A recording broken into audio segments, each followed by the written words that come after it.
يومئذ خاشعة عاملة ناصبة تصلى نارا حامية تسقى من عين آنية ليس لهم طعام إلا من ضريع لا يسمن ولا يغني من جوع وجوه يومئذ ناعمة لسعيها راضية في جنة عالية لا تسمع فيها لاغية فيها عين جارية فيها سرر مرفوعة وأكواب موضوعة ونمارق مصفوفة وزرابي مبثوثة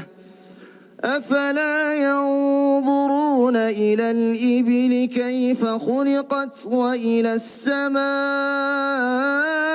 السماء كيف رفعت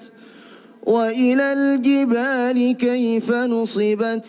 وإلى الأرض كيف سطحت فذكر إنما أنت مذكر لست عليهم بمسيطر إلا من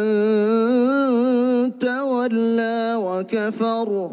فيعذبه الله العذاب الأكبر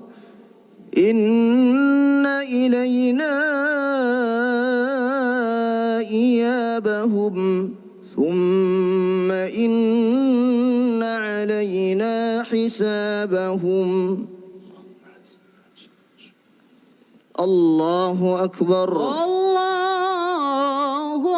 أكبر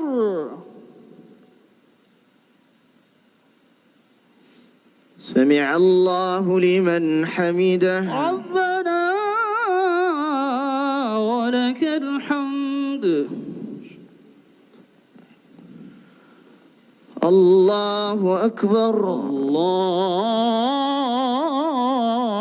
الله أكبر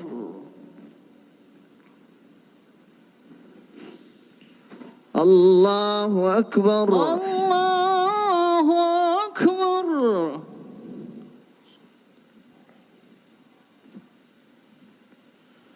الله أكبر الله أكبر الله أكبر الله أكبر